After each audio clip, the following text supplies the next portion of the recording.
தேவன் அவர் ஏலோஹிம் தேவனாக இருக்கிறார். எத்தனை பேர் விசுவாசிக்கிறீங்க? ஏலோஹிம் தேவன்னா நம்ம சிருஷ்டித்த தேவன். ஹல்லேலூயா. உங்களையும் என்னையும் அவர் சிருஷ்டித்தார். எதுக்கு நம்மளை சிருஷ்டித்தாருன்னு ஒரு விஷயம் நான் சொல்கிறேன். ஸோ ஆதியில் நம்ம பார்த்தோன்னா ஆதியாகமம்ல இருக்குது, தேவன் மிருகங்களை படைச்சார், இந்த உலகத்தையே படைச்சார். அப்போது அவர் தேவ தூதர்களையும் படைச்சார், அப்படி தானே? அப்போது அந்த தேவ தூதர்கள் ஒருத்தருக்கும் டிஃப்ரெண்ட்டான எபிலிட்டிஸ் கொடுத்துருந்தாரு. ஸோ ஒருத்தர் வந்து தேவனை துதிக்க, ஒருத்தர் அவருக்கு வர்ஷிப் பண்ண. ஆனால் ஒரு தூதன் இருந்தால் அந்த தூதனோட வேலை என்ன? இசை மீட்டுவது. எத்தனை பேருக்கு அது தெரியும்?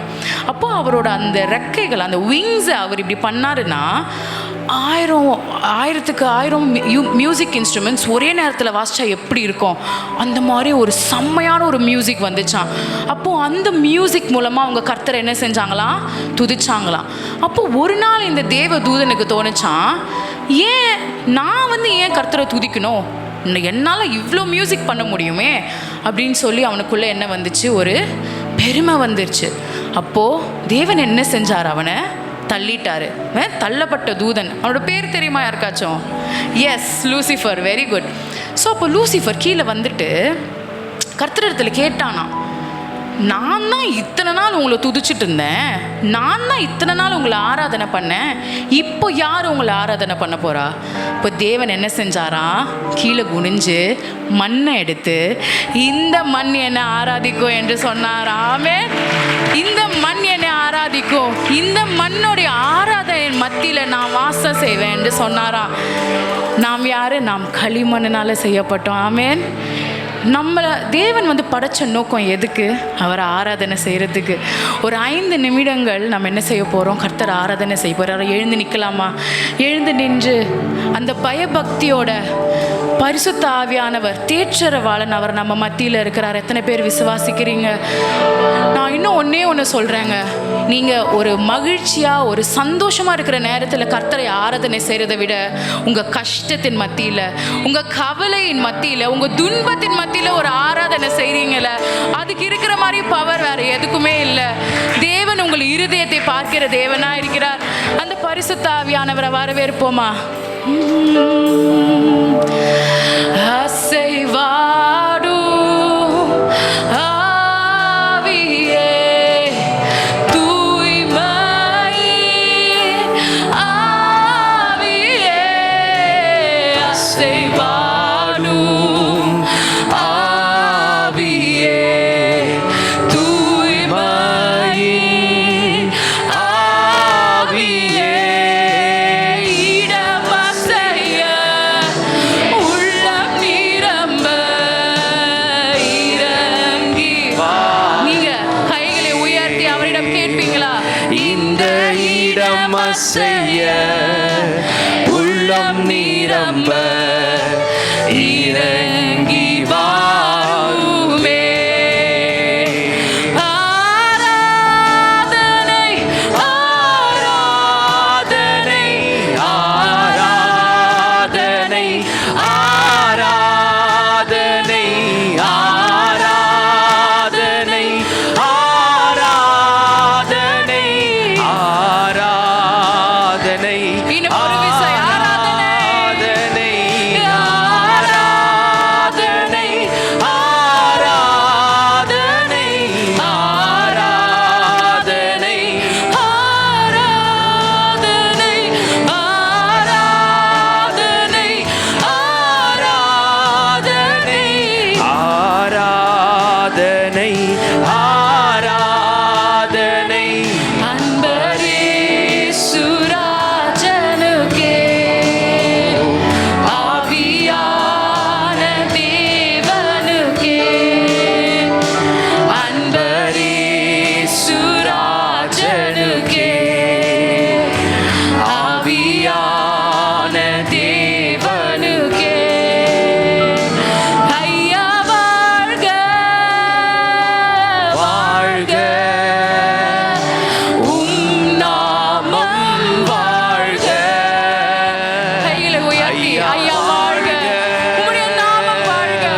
எங்கள் அனைத்திற்கும் பதில் தருவீரே யெகோவாயீரே. நீங்க சொல்றீங்களா, எனக்கு எல்லாம் நீரே, என் தேவை எல்லாம் சந்திப்பி. ஆராதனை ஆராதனை ஆராதனை ஆராதனை உமக்கே. ஆராதனையும் ஒருவருக்கு. ஆராதனை ஆராதனை உமக்கே.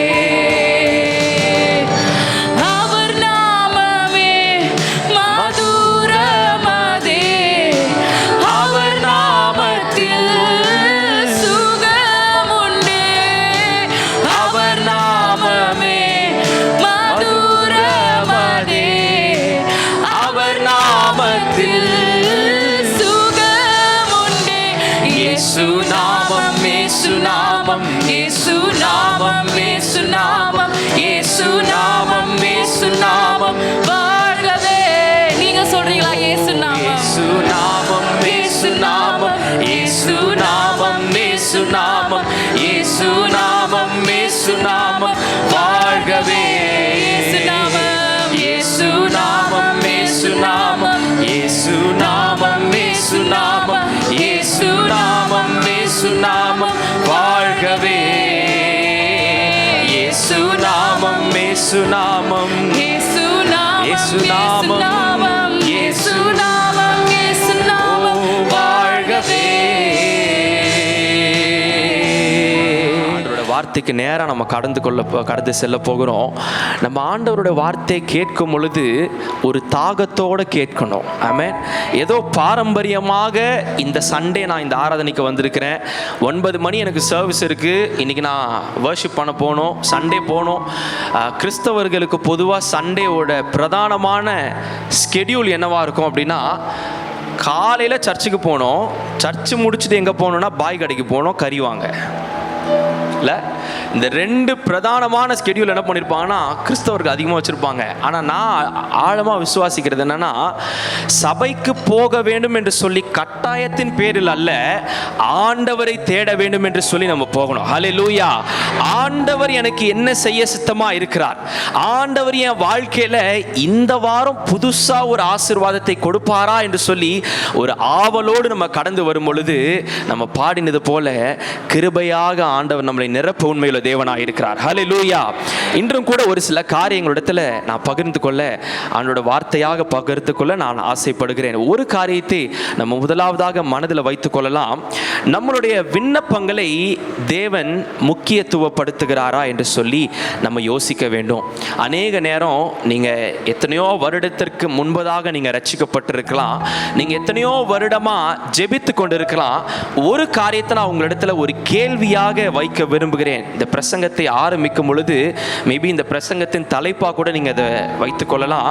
நம்மளுடைய விண்ணப்பங்களை தேவன் முக்கியத்துவப்படுத்துகிறாரா? நீங்கள் ஜெபிக்கிற ஜெபங்களை தேவன் முக்கியத்துவப்படுத்துகிறாரா? நீங்கள் ஏறெடுக்கிற விண்ணப்பங்களை ஆண்டவர் முக்கியத்துவப்படுத்துகிறாரா என்று சொல்லி நம்ம யோசிக்க வேண்டும். ஹல்லேலூயா.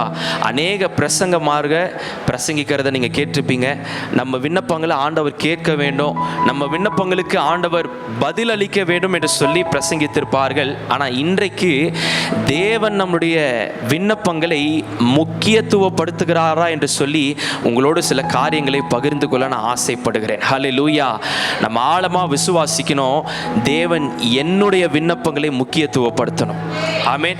என்னுடைய வாழ்க்கையில் நான் என்ன விண்ணப்பம்லாம் தேவனிடத்தில் வைக்கிறேனோ அந்த விண்ணப்பங்களை தேவன் ப்ரையாரிட்டைஸ் பண்ணணும். இங்கிலீஷில் அழகாக ஒரு வேர்டு இருக்குது, ப்ரையாரிட்டைஸ்ன்னு சொல்லுவாங்க.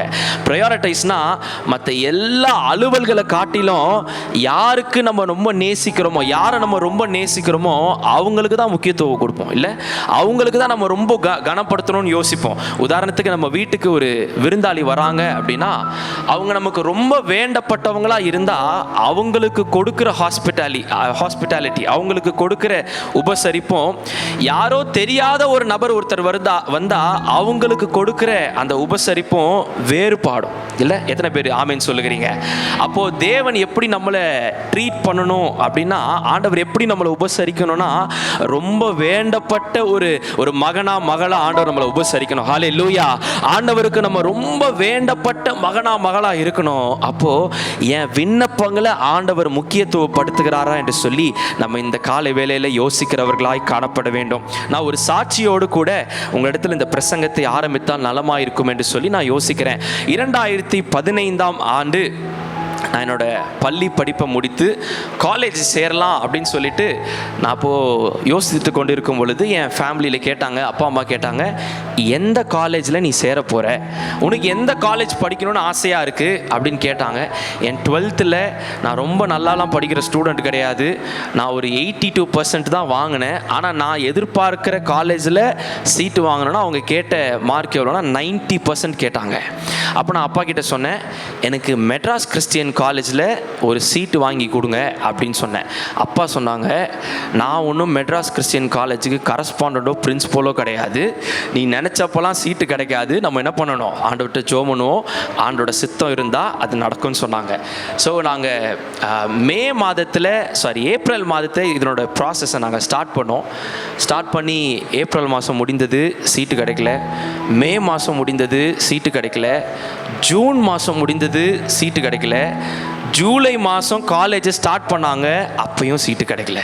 அப்போ அப்பா சொன்னாங்க, நம்ம எவ்வளவோ ட்ரை பண்ணிட்டோம், நம்மக்கிட்ட இருக்கிற அறிவெல்லாம் யூஸ் பண்ணி நம்ம என்னென்னமோ பண்ணிட்டோம், நீயும் தினமும் ஜெபிக்கிற, ஒருவேளை ஆண்டவர் சித்தம் இல்லை போல அப்படின்னாங்க. அப்போ ஆண்டவர் இடத்துல நான் கேட்டேன், ஆண்டவரே என்ன உமக்கு பிடிக்காதா, நான் ஒரு செல்ல பிள்ளையா உங்களுக்கு இல்லையா, என்னுடைய ப்ரேயர் ரிக்வெஸ்ட்டை நீங்கள் கேட்க மாட்டீங்களா அப்படின்னு ஒரு ஜெபத்தை நான் ஆண்டவர்கிட்ட செஞ்சேன். அப்போ ஒரு நாள் நாங்கள் வீட்டில் உட்காந்துட்டு இருக்கும் பொழுது காலேஜ்லேருந்து எங்களுக்கு ஒரு கால் வந்தது. அந்த பிரின்சிபலோட பிஏ எங்களுக்கு கால் பண்ணார். டைரெக்டாக அப்பாவோட லைனுக்கு வந்தாங்க. அப்போ அந்த பிஏ சொன்னார், பெனியலோட அப்பா யார், நீங்கள் தானான்னு கேட்டாங்க. அப்பா சொன்னாங்க, ஆமாம் நான் தான் பெனியலோட அப்பா அப்படின்னு சொல்கிறப்போ, நீங்கள் இன்னும் 20 நிமிஷத்தில் காலேஜுக்குள்ளே இருந்தீங்கன்னா நீங்கள் பிரின்சிபலை பார்க்கலாம், பிரின்சிபலை நீங்கள் பார்த்தீங்கன்னா ஒருவேளை உங்களுக்கு சீட்டு கிடைக்கலாம் அப்படின்னு அந்த பிஏ சொன்னாங்க. எங்கள் வீடு இருக்கிறது அரும்பாக்கமில், காலேஜ் இருக்கிறது தாம்பரமில். நீங்கள் எவ்வளோ வெரைட்டி ஓட்டினாலும் 40 minutes ஆகிடும். ஆனால் பிரின்சிபல் பிஏ கொடுத்த டைம் எவ்வளோ கொடுத்தாங்க? 20 நிமிஷம் கொடுத்தாங்க. நாங்கள் என்ன பண்ணுறோன்னா, ஃபோன் வந்தவுடனே ட்ரெஸ்ஸெல்லாம் எடுத்துகிட்டு காரில் போய் மாற்றிக்கலாம்னு சொல்லிட்டு வேகமாக ஓடுறோம். நான் கார் கீ எடுக்கும் போது அப்பா சொன்னாங்க, நான் ஓட்டுறேன், கொஞ்சம் வேகமாக போகணும் அப்படின்னாங்க. அப்போது ரஷ் பண்ணி என்ன பண்ணிட்டோன்னா, கரெக்டாக 22 நிமிஷத்தில் காலேஜுக்கு போயிட்டோம். ஹல்லேலூயா. இது சாட்சி இல்லை. 22 நிமிஷத்தில் காலேஜுக்குள்ளே போகிறது சாட்சி கிடையாது. நாங்கள் உள்ளே போயிட்டோம். உள்ளே போனோடனே சொல்கிறாங்க, வேகமாக வாங்க, பிரின்சிபல் இன்னும் ½ an hour ஏர்போர்ட்டில் இருக்கணும், இதை விட்டுட்டா இன்னும் 15 days பிரின்சிபல் இங்கே வரமாட்டாங்க, உடனே உள்ளே போங்க அப்படின்னாங்க. அப்போ நாங்கள் உள்ளே போனோம். பிரின்சிபல் எங்களை வெல்கம் பண்ணார், உட்கார வச்சார், ஒரு காஃபி கொடுத்துட்டு உனக்கு பிகாம் தான் வேணுமா, வேறு சீட்டு உனக்கு வேணாமா அப்படின்னு கேட்டார் என்னை பார்த்து. அப்போ நான் சொன்னேன், நான் படித்தா பிகாம் தான் படிப்பேன், பிகாம் படித்தா மெட்ராஸ் கிறிஸ்டியன் காலேஜில் தான் படிப்பேன் அப்படின்னு. என் உள்ளத்தில் என்னென்னா, ஆண்டவர் நிஜமாலே என்னை முக்கியத்துவப்படுத்தினா ஆண்டவர் காரியங்களை வாய்க்க செய்வார். ஹல்லேலூயா. எங்கேயுமே எங்களுக்கு பெரிய நம்பிக்கை இல்லை. ஏன்னா எத்தனையோ அரசியல்வாதிகளை நாங்கள் பார்த்துட்டோம். 2 MLA ரெக்கமெண்டேஷன் லெட்டர் கொடுத்துட்டாங்க, ஒரு MP ரெக்கமெண்டேஷன் லெட்டர் கொடுத்துட்டாங்க. இந்த ரெக்கமெண்டேஷன் லெட்டர்லாம் செய்யாத வேலையை என் தேவனாகிய கர்த்தர் எனக்கு செய்தார். ஹல்லேலூயா, ஹல்லேலூயா. அப்போ நாங்கள் விசாரிக்கிறோம். அப்போ பிரின்சிபல் சொன்னாங்க, பிகாம் தான் வேணுமான்னு கேட்டாங்க. ஆமாம் அப்படின்னு ஸ்ட்ராங்காக நான் சொல்லிட்டேன். சரி, ஒரு 1 week போட்டோம், நான் யோசித்து சொல்கிறேன் அப்படின்னு சொல்லிட்டு எங்களை அனுப்பிட்டாங்க. எனக்கு ரொம்ப கஷ்டமாக போச்சு. இவ்வளோ வேகமாக இவ்வளவு நம்பிக்கையோடு இந்த அறைக்குள்ளே செல்லும் பொழுது வெளியே வரும்போது ஒரு நல்ல ரிசல்ட்டோடு நான் வருவேன்னு பார்த்தா அவர் என்ன சொல்லிட்டாரு, போங்க பார்க்கலாம் அப்படின்ட்டாரு. ஹல்லேலூயா. அன்னைக்கு ஈவினிங் மறுபடியும் ஆண்டவர்கிட்ட கேட்டேன், நீங்கள் ஒன்றுமே பண்ணலன்னா கூட பரவாயில்ல, ஒரு நம்பிக்கையை கொடுத்துட்டு இப்படி பண்ணுறீங்களே, கொஞ்சமாவது மனசாட்சி இருக்கான்னு ஆண்டவரை பார்த்து கேட்டேன். ஆண்டவர் சொன்னார், அமைதியாயிரு, காத்திரு அப்படின்னாரு. நெக்ஸ்ட் டே ஒரு கால் வந்தது. எந்த டிபார்ட்மெண்ட்டில் நான் சீட்டு கேட்டனோ அந்த டிபார்ட்மெண்ட்டோட ஹெச்ஓடி எனக்கு கால் பண்ணாங்க. ஹெட் ஆஃப் டிபார்ட்மெண்ட் எனக்கு கால் பண்ணி உடனே காலேஜுக்கு வாங்கினாங்க. நான் காலேஜுக்குள்ளே போகும்போது 2 சீட்டை எனக்கு முன்பதாக இப்படி நீட்டினாங்க. இதில் பிகாமும் இருக்குது, இதில் இன்னொரு டிபார்ட்மெண்ட்டும் இருக்குது, உனக்கு எது வேணுமோ எடுத்துகிட்டு போன்னு சொல்லிட்டாங்க. ஹல்லேலூயா, ஹல்லேலூயா. நான் என்ன சொல்ல வரேன்னா, நீங்கள் எப்போ ஆண்டவரோட சமூகத்தில் காத்திருக்கிறீங்களோ, நீங்கள் எப்போ ஆண்டவர் கொடுக்கிற கட்டளைகளை கைப்பற்றி கொண்டிருக்கிறீர்களோ, தேவனுக்கு பயந்த பாத்திரமாக எப்பொழுது இருக்கிறீர்களோ, காரியங்களை மாறுதலாக முடிய செய்கிற தேவன் அவர். எத்தனை பேர் விசுவாசிக்கிறீங்க? அடைக்கப்பட்ட கதவுகளை தேவன் உங்களுக்காக திறப்பார். ஹல்லேலூயா. என் வாழ்க்கையில திறந்த தேவன் உங்க வாழ்க்கையில திறக்க அவர் உண்மையுள்ள தேவனாக இருக்கிறாரு. எத்தனையோ பேர் எங்ககிட்ட கேட்டாங்க, உங்களுக்கு சீட்டே கிடைக்காதுன்னு நினைச்சோம். காலேஜ் 15 days ஆரம்பிச்சு நான் 15 days லேட்டாக போய் சேர்ந்தேன். எத்தனையோ எம்எல்ஏ கொடுத்த ரெக்கமெண்டேஷன் வேலைக்கு ஆகலை, ஒரு எம்பி கொடுத்த லெட்டர் வேலைக்கு ஆகலை. என் தேவனாகிய கர்த்தர் எனக்காக யுத்தம் செய்தார். என் தேவனாகிய கர்த்தர் எனக்காக யுத்தம் செய்தார். நான் இன்றைக்கு சொல்லுகிறேன், நீங்க அநேக மனிதர்களை நம்பிக்கொண்டிருக்கலாம். இந்த மனிதர்கள் மூலியமாக எனக்கு ஆசீர்வாதங்கள் வரும் நீங்க நினைத்து கொண்டிருக்கலாம். ஆனால் வேதம் சொல்லுகிறது, குதிரை யுத்த நாளுக்கு ஆயத்தமாக்கப்படும். ஜெயம் மனுஷனால வராது, ஜெயம் குதிரையை தயார் பண்ணின மனிதனால வராது, குதிரையோட ஓனர்னால வராது. ஜெயம் கர்த்தராலே வரும், ஜெயம் கர்த்தராலே வரும். உங்களையும் என்னையும் உருவாக்கின தேவனிடத்திலிருந்தே ஜெயம் வரும். ஹல்லேலூயா. அப்ப இந்த நாட்கள் நம்ம யோசிக்கணும், என்னுடைய விண்ணப்பங்களை ஆண்டவர் முக்கியத்துவப்படுத்துகிறாரா? என்னுடைய விண்ணப்பங்களை ஆண்டவர் கவனித்து கொண்டிருக்கிறாரா? நீங்க சபைக்கு வருகிறவர்களா இருக்கலாம். நீங்க அநேக நேரம் என் வாழ்க்கையில ஒரு திருப்பு முனை வேணும் நீங்க யோசித்து கொண்டிருக்கலாம், ஒரு அப்கிரேட் வேணும் நீங்க யோசித்து கொண்டிருக்கலாம், ஒரு பிரேக் த்ரூ பாயிண்ட் வேணும்னு யோசித்து கொண்டிருக்கலாம். இந்த டோர்ஸ்லாம் எனக்கு அடைக்கப்பட்டு இருக்கு, எப்பொழுது ஆண்டவர் எனக்காக ஒரு பதிலை கொடுப்பார்னு சொல்லி நீங்க யோசித்து கொண்டிருக்கலாம். ஒரு காரியத்தை நான் உங்களிடத்துல சொல்ல விரும்புகிறேன். பாரம்பரியமா நீங்க இந்த சபைக்கு வருகிறீங்களா, அல்லது உண்மையாகவே ஆண்டவர் ஆராதிக்கணும் நீங்க சபைக்கு வரீங்களா, நீங்க யோசித்துக் கொள்ளணும். ஹல்லேலூயா. நீங்க ஒருவேளை பாரம்பரியமா வந்தீங்கன்னா ஆண்டவரிடத்துல மன்னிப்பு கேட்ட, ஆண்டவரே பாரம்பரியமாக அல்ல, உண்மையான அன்போடு ஆராதிக்க வரேன் என்று சொல்லணும். ஹல்லேலூயா, ஹல்லேலூயா. உங்களுக்குள்ள அநேக கேள்விகள் இருக்கலாம் இந்த நாட்களில். நான் தினமும் பைபிள் வாசிக்கிறேன், நான் தினமும் ஆண்டவரிடத்துல ஜெபிக்கிறேன், பாஸ்டர் சொல்கிற எல்லா ப்ரேயருக்கும் நான் அட்டென்ட் பண்ணுறேன், ஆனால் இந்த ஒரு காரியத்துக்கு எனக்கு பதிலே கிடைக்க மாட்டுது, இந்த ஒரு விண்ணப்பம் மாத்திரம் தள்ளி போயிட்டே இருக்கேன்னு சொல்லி நீங்கள் யோசிக்கலாம். ஆனால் ஆண்டவர் சொல்லுகிறாரு, ஒரு வசனத்தை கூட நம்ம வாசிக்கலாமே. ஆகாயின் புஸ்தகம் 1ஆம் அதிகாரம் 5-7 வரை. ஆகாய் 1:5-7 வாசிக்கலாம்.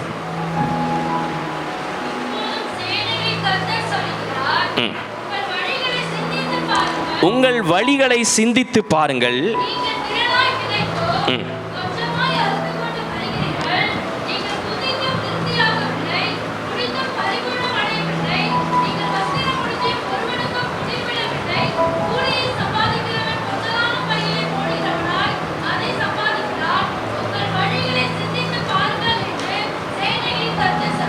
சேனைகளின் கர்த்தர் சொல்லுகிறார். ஹல்லேலூயா. இப்போ எல்லாரும் நம்ம கவனிக்கலாம். 3 வசனம் நம்ம வாசிக்கப்பட்டு நம்ம கேட்டோம். முதலாவது வசனம் சொல்லுகிறது, உங்கள் வழிகளை என்ன பண்ணணுமா? இது ஒரு இன்டராக்டிவ் செஷனாக நம்ம வச்சுக்கலாம். ஏதோ நான் பாட்டு வந்துட்டு நான் ஆண்டவர் கொடுத்த காரியங்களெல்லாம் பேசிவிட்டு நான் கடந்து போகக்கூடாது. உங்கள் வழிகளை என்ன பண்ணணும்னு வேதம் சொல்லுகிறது, கொஞ்சம் சிந்தித்து பார்க்கணும். இப்போ கூட நம்ம ஒரு டைமாக வச்சுக்கலாம்னு நினைக்கிறேன். இந்த டைமை நம்மளுடைய வழிகளை சிந்தித்து பார்க்க நம்ம உபயோகப்படுத்தி கொள்ளலாம். நம்ம வாழ்க்கையில் சரியான பாதையில் தான் நம்ம போய் கொண்டிருக்கிறோமா, ஆண்டவருடைய சித்தத்தின்படி தான் நம்ம போய் கொண்டிருக்கிறோமா, ஆண்டவர் எதிர்பார்க்கிற பரிசுத்தம் என்னில் இருக்கிறதா என்று சொல்லி நம்ம கொஞ்சம் சிந்தித்து பார்க்கணும். அப்போ முதலாவது இன்ஸ்ட்ரக்ஷன் என்னன்னா, வழிகளை என்ன பண்ணணுமா, சிந்தித்து பார்க்கணும். அதை விட முக்கியமாக அடுத்த வசனத்தை சொல்லுகிறது, நீங்கள் திரளாய் விதைத்தும் கொஞ்சமாய் அறுத்து கொண்டு வருகிறீர்கள், நீங்கள் புசித்தும் திருப்தியாகவில்லை, குடித்தும் பரிபூரணம் அடையவில்லை, நீங்கள் வஸ்திரம் உடுத்தியும் ஒருவனுக்கும் குளிர் விடவில்லை. கூலியை சம்பாதிக்கிறவன் எதில் போடுறானா? பொத்தலான பைகளிலே போடுகிறான். அடுத்த வசனம் சொல்லுகிறது, மறுபடியும் உங்கள் வழிகளை சிந்தித்து பாருங்கள். ஒரு காரியத்தை நம்ம கவனித்துக் கொள்ளலாம். வேத புஸ்தகம் எப்பொழுதுமே ரேண்டமா ஒரு டீச்சிங்கை நம்ம கிட்ட சொல்லாது. ஏதோ போற போக்கில் இதை நம்ம சொல்லிட்டு போயிடுவோம்னு சொல்லிட்டு வேதத்தை எழுதினவங்க எழுதப்படவில்லை. ராதர் அவங்க என்ன பண்றாங்க அப்படின்னா, முக்கியமான காரியத்தை அதிகமாக ஸ்ட்ரெஸ் பண்றாங்க. 2-3 வாட்டி சொல்லுவாங்க. நீங்க நல்லா கவனிச்சிங்கன்னா, இப்பொழுது கூட நமக்கு கொடுத்திருக்கிற இன்ஸ்ட்ரக்ஷன் முதலாவது வசனத்தில் நம்ம பார்த்தோம், 3வது வசனத்தில் நம்ம பார்த்தோம். ஹல்லேலூயா. உங்கள் வழிகளை என்ன பண்ணணுமா, சிந்தித்து பாருங்கள். ஸோ நம்ம மைண்டில், நம்மளோட பிரெயினில் இப்போ நம்ம இங்கே யோசித்து கொண்டு இருக்கும் பொழுது நீங்கள் ஒரு பெரிய டைட்டில் உங்க முன்னாடி வச்சிடணும். என்ன வச்சிடணும்னா, என்னுடைய வழிகளை நான் சிந்தித்து பார்க்க வேண்டும். ஹல்லேலூயா, ஹல்லேலூயா. அப்போ வசனம் சொல்லுகிறது, திரளாய் விதைத்தும் எவ்வளவு அறுக்கிறோம், கொஞ்சமாய் அறுக்கிறவர்களாய் காணப்படுகிறோம். அதோட முக்கியமான விஷயம், கடைசி ஒரு லைன் சொல்லுகிறது, கூலியை சம்பாதிக்கிறவன் பொத்தலான பைகளிலே போடுகிறான். ஆண்டவர் உங்களை ஆசீர்வதிப்பது உண்மையான காரியம்தான். நீங்க கேட்கிற காரியங்களை பெற்றுக்கொள்வது உண்மையா இருந்தாலும், ஆண்டவர் கொடுக்கிற ஆசீர்வாதங்களை முழுமையாக நம்ம பயன்படுத்தி கொள்ளுகிறோமா என்று சொல்லி நம்ம யோசிக்கிறவர்களாய் காணப்பட வேண்டும். நம்மளுடைய சுய அறிவிலே, நமக்கு தெரிந்த அனுபவத்திலே ஆண்டவர் கொடுக்கிற ஆசீர்வாதங்களை நம்ம பயன்படுத்துவோம்னா, இந்த வசனம் சொல்லி இருக்கிறபடி கூலியை சம்பாதிக்கிறவன் எதுல போடுறானா, பொத்தலான பைகளிலே போடுகிறானா. அதை தான் நான் ஆரம்பத்தில் சொன்னேன். நீங்க நினைக்கலாம், நான் எல்லா பிரேயருக்கும் போறேன், நான் அதிகமாக பைபிளை வாசிக்கிறேன், பாஸ்ட் சொல்கிற முக்காவாசி அனௌன்ஸ்மெண்ட்ஸ்க்கு நான் கீழ்ப்படுகிறேன், ஆனால் என் வாழ்க்கையில் இந்த ஒரு விண்ணப்பம் எனக்கு நடக்கலையே, இந்த ஒரு ஆசீர்வாதம் தடைப்பட்டு கொண்டு போய் இருக்கிறதே, தடைப்பட்டு கொண்டே இருக்கிறதே என்று சொல்லி நீங்கள் யோசிக்கலாம். வசனம் ரொம்ப அழகாக சொல்லுகிறது, உங்களுடைய இந்த கேள்விகளுக்கெல்லாம் முதல் பதில் என்னன்னா, நம்மளோட வழிகளை நம்ம என்ன பண்ணணுமா, என்ன பண்ணணும், சிந்தித்து பார்க்கிறவர்களாய் இருக்க வேண்டும். ஹல்லேலூயா, ஹல்லேலூயா. ஒரு வசனத்தை கூட வாசிக்கலாம். ஆகாயின் புஸ்தகம் 1ஆம் அதிகாரம் 9ஆம் வசனம். அதிகமாய் வரும் என்று நீங்கள் எதிர்பார்த்திருந்தும் இதோ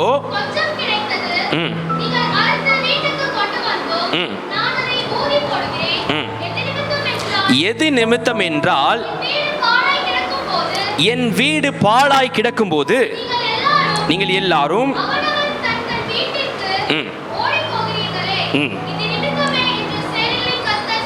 இது நிமித்தமே என்று சேனைகளின் கர்த்தர் சொல்லுகிறார். எது நிமித்தமே என்றால், என் வீடு பாழாய் கிடக்கும் போது நீங்கள் எல்லாரும் அவனவன் தன் தன் வீட்டிற்கு ஓடி போகிறீர்களே. அதற்கு அர்த்தம் என்ன அப்படின்னு சொன்னால், நான் ரொம்ப சிம்பிளாக சொல்லணும்னா, ஆண்டவருடைய சித்தத்தை மீறி நம்மளுடைய சித்தத்தை ஃப்ரண்ட்டில் வைக்கும் பொழுது ஆண்டவர் சொல்லுகிறாரு, தன் தன் வீட்டிற்கு என்ன பண்ணுறோம், நம்ம ஓடி போய் கொண்டே இருக்கிறோம். ஆனால் ஆண்டவரோட வீடு பாழாய் கிடக்கிறது. ஹல்லேலூயா. எத்தனை பேருக்கு புரியுது நான் சொல்லுகிறது? ஆண்டவருடைய சித்தத்தை உங்கள் வாழ்க்கையில் ஆண்டவர் ஏற்கனவே வைத்து விட்டார். எத்தனை பேர் விசுவாசிக்கிறீங்க? எத்தனை பேர் விசுவாசிக்கிறீங்க? ஆண்டவருடைய சித்தம் நம்ம வாழ்க்கையில் இருக்கும் பொழுது நம்முடைய சித்தத்தை நம்ம என்ன பண்ணுறோன்னா, முக்கியத்துவப்படுத்துகிறோம். இல்லை, அநேக நேரம் பாஸ்டர் சொல்லுவாங்க, இந்த ப்ரேயருக்கு நீங்கள் கலந்து கொள்ளணும், உங்கள் வாழ்க்கையில் ஆண்டவர் இந்த காரியங்களை வைக்க சித்தமாக இருக்கிறார், இப்படிப்பட்ட நம்ம தயார்படுத்தி கொள்ள இப்படிப்பட்ட ஜபங்கள் அவசியமாக இருக்கிறது என்று சொல்லி நம்ம சொல்லுவோம். ஆனால் நம்ம என்ன சொல்லுவோம் அப்படின்னா, பாஸ்டர் கொடுக்குற அனௌன்ஸ்மெண்ட்டில் பாஸ்டர்கிட்ட போயிட்டு அப்போ தான் ஒரு ரீசனை சொல்லுவோம், அப்போ தான் ஒரு எக்ஸ்கியூஸை சொல்லுவோம். பாஸ்டர், இதனால என்னால் வர முடியல, நான் வரணும்னு ரொம்ப வாஞ்சையாக இருந்தேன், ஆசையாக இருந்தேன், ஆனால் இதனால என்னால் வர முடியல. இன்றைக்கு ஆண்டவர் சொல்லுகிறாரு, உங்களுடைய சித்தத்தை கொஞ்சம் ஓரம் வைத்து விட்டு ஆண்டவருடைய சித்தத்தை முக்கியத்துவப்படுத்தும் பொழுது உங்களுடைய விண்ணப்பங்களை ஆண்டவர் முக்கியத்துவப்படுத்துவார். ஹல்லேலூயா, ஹல்லேலூயா. ஒரு காரியத்தை உங்களிடத்துல பகிர்ந்து கொள்ள நான் ஆசைப்படுகிறேன். நான் காலேஜ் படிக்கும் பொழுது எனக்கு ஒரு ஃப்ரெண்டு இருந்தான். அந்த ஃப்ரெண்டுக்கு இன்னொரு ஃப்ரெண்டு இருந்தார். அவர் திருநெல்வேலியில் இருந்தார். அப்போது அவங்க அப்பா யாருன்னு பார்த்தா, நான் காலேஜ் படிக்கிற டைமில் ஆளுங்கட்சி எம்எல்ஏவாக இருந்தார் அந்த டைமில் திருநெல்வேலியில்.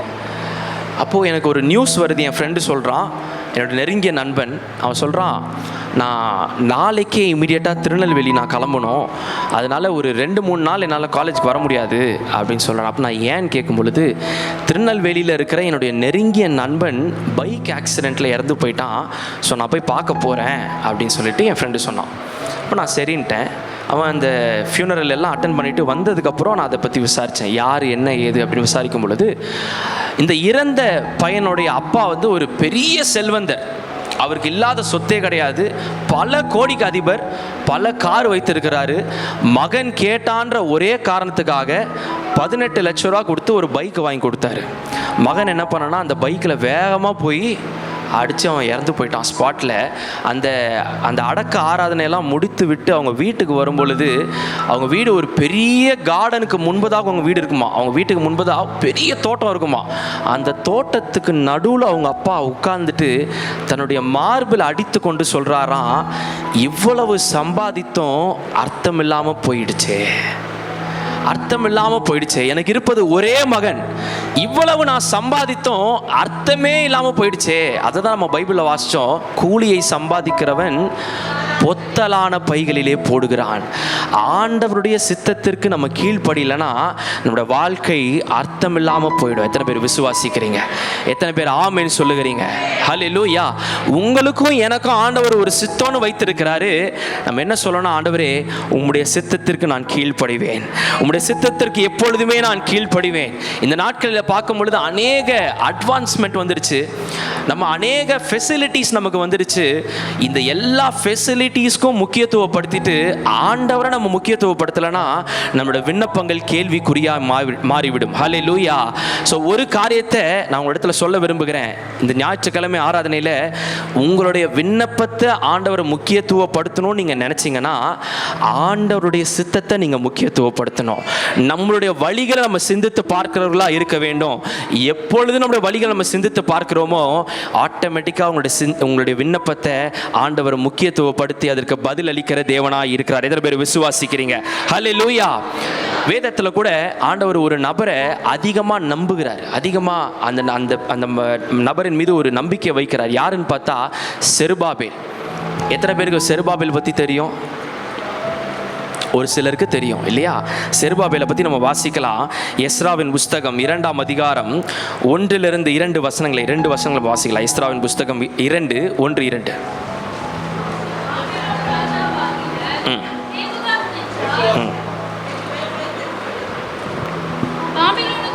போனவர்களுக்குள்ளே சிறையிருப்பிலிருந்து எருசலேமுக்கும் யூதாவில் உள்ள தங்கள் பட்டணங்களுக்கும் செருபாபேல், யெஷுவா, நெகேமியா, செராயா, ரெலாயா, மெர்தகாய், பில்சான், பிஸ்பர், பிக்வாய், ரேகும், பானா என்பவர்களோடு கூட திரும்பி வந்த தேசத்து புத்திரராகிய இஸ்ரவேல் ஜனமான மனிதரின் தொகையாவது.